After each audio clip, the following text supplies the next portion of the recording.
Why did the rooster cross the road? Because he wanted to prove he wasn't a chicken.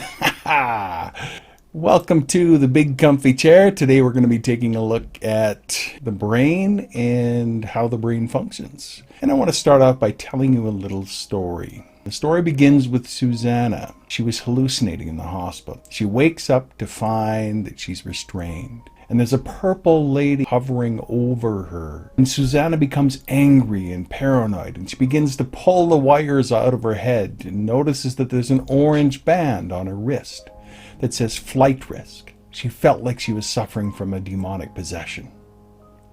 And only a few days earlier, Susanna was a healthy, successful 24-year-old woman working at her dream job at the New York Post in New York City. And she woke up one day and felt like she had bites on her body, and she attributed those to bed bugs.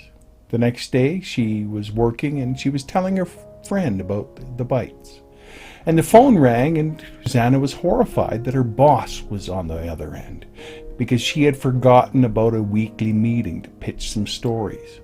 That night she went home, and in a fit of rage, she threw out a bunch of articles that she had been working on, just so she could be ready for the exterminator who was arriving the next day to get rid of those bed bugs. Several days later, Susanna was suddenly gripped with overwhelming jealousy and decided to read her boyfriend's emails.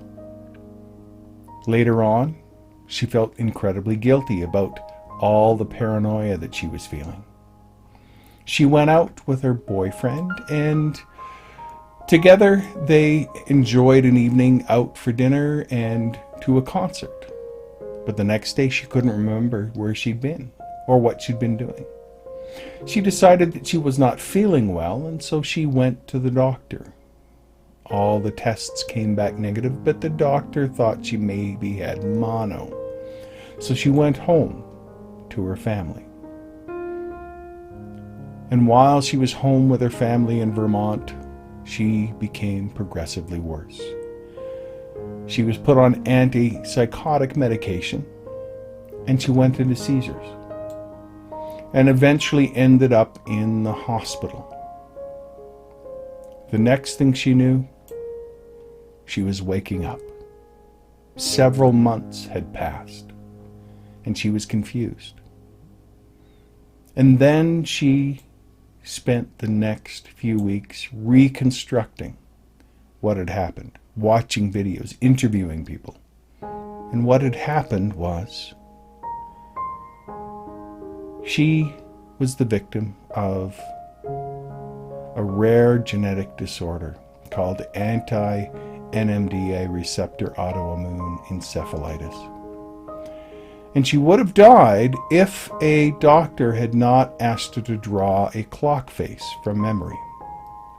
And Susanna had drawn the clock, but it was wrong. And that simple test told the doctor that her brain was inflamed and that serious interventions were needed.